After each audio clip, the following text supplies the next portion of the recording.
Have you ever noticed how a room full of smart people can sometimes make a terrible decision? One person suggests an idea, and suddenly everyone agrees, even if they have private doubts. It's like a silent, invisible force takes over, pushing aside individual thought in favor of collective harmony. This isn't just awkwardness at a business meeting. This is a powerful psychological phenomenon known as groupthink. It's the reason brilliant teams can fail spectacularly, and it might be controlling your life more than you realize. Stick with me, because what I am about to share will change the way you see every group you've ever been a part of, from your friends and family to your entire country. Groupthink is the silent killer of innovation and truth.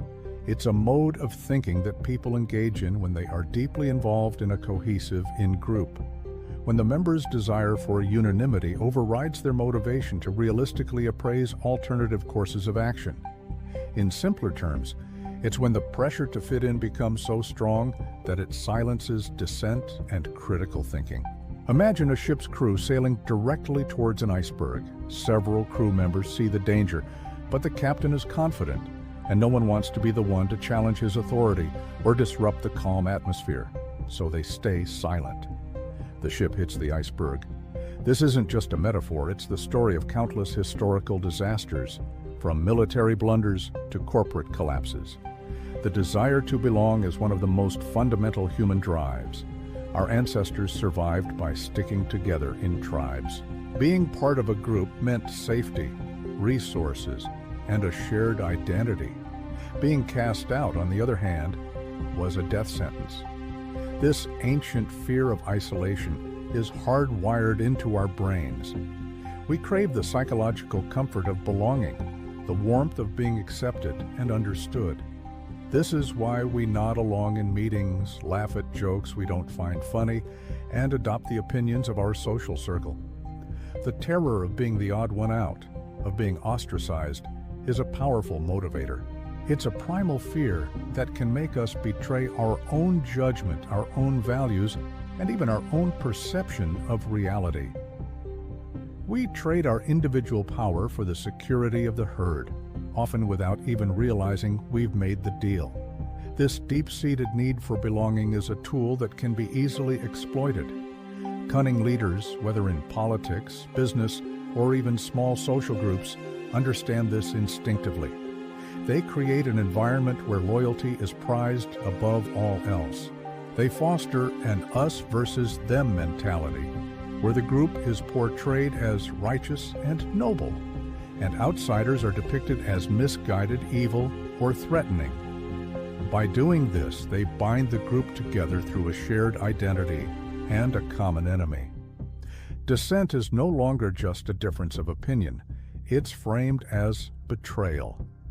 Questioning the leader or the group's consensus becomes an act of disloyalty, an attack on the very fabric of the community. This is how conformity is enforced. The leader doesn't always need to use force or threats. They just need to manipulate our innate fear of being alone. We start policing ourselves and each other, ensuring no one steps out of line, all for the feeling of being a valued member of the tribe. You don't have to look far to see groupthink in action. It's the operating system of cults, where members are isolated from outside information and taught that questioning the leader is a sin. They surrender their critical thinking for the promise of enlightenment and community. In politics, we see it in the fierce tribalism of party loyalty, where people defend their side's policies regardless of their merit, simply because it's their side. Corporations fall victim to it when a culture of yes men prevents anyone from challenging a flawed business strategy, leading to financial ruin. And perhaps most relevant to our modern lives, we see it in online echo chambers. Social media algorithms are designed to show us content that confirms what we already believe. We join subreddits and Facebook groups filled with people who think just like us. Over time, our bubble becomes our reality.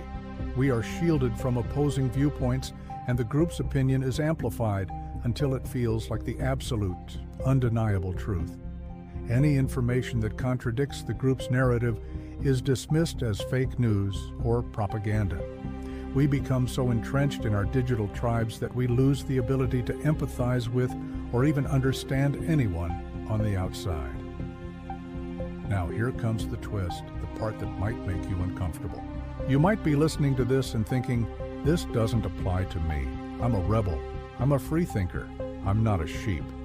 But what if that rebellious identity, that very sense of being an outsider who sees through the system, is also a product of groupthink?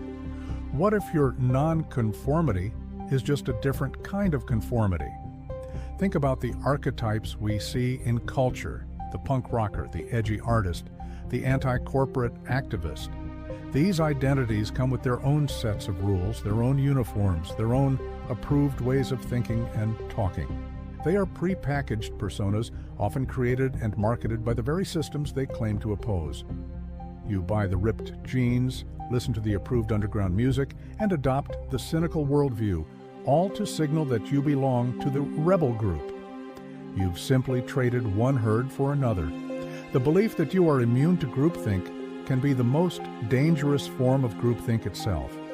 It makes you blind to the invisible walls of your own echo chamber, convinced of your unique perspective, while you're actually marching in lockstep with a different crowd.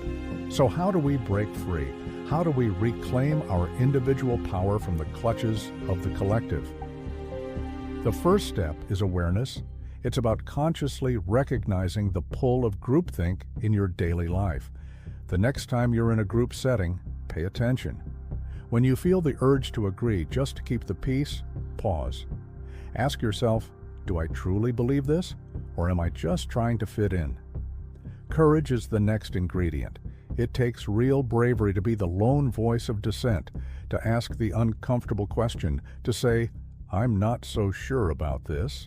You have to be willing to risk temporary discomfort for the sake of integrity and truth. This doesn't mean being disagreeable for the sake of it. It means being authentic. Cultivate intellectual humility. This is the understanding that you might be wrong. Actively seek out opinions and information that challenge your own. Read books and follow people who you disagree with. Don't do it to argue with them in your head. Do it to understand their perspective. True intelligence isn't about knowing all the answers. It's about being willing to question everything, especially your own beliefs. Surround yourself with people who value honest debate, who aren't afraid of disagreement.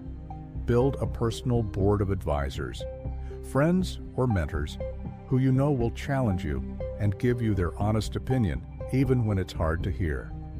Finally, find your identity outside of any group label. Your worth is not defined by your political party, your job title, your favorite band, or the online communities you belong to. You are a unique individual with a complex and evolving perspective. The more you ground your sense of self in your own values, principles, and experiences, the less you'll need the validation of a group. You become an anchor of your own reality, capable of navigating the social currents without being swept away. Breaking free from groupthink isn't a one-time event. It's a constant practice. It's a commitment to thinking for yourself, to valuing truth over comfort, and to having the courage to stand alone when necessary. It is the ultimate act of reclaiming your mind and, with it, your power. The world doesn't need more people who agree. It needs more people who think. Thank you so much for watching. This is a topic I'm incredibly passionate about, and I hope it gave you something to think about. What are your experiences with groupthink? Have you ever felt pressured to conform? Let me know in the comments below. I'd love to read your stories and start a real conversation. If you found this video valuable, please hit that like button. And if you want more content that challenges your thinking, make sure you subscribe and turn on notifications so you don't miss the next one. Thanks again, and I'll see you in the next video.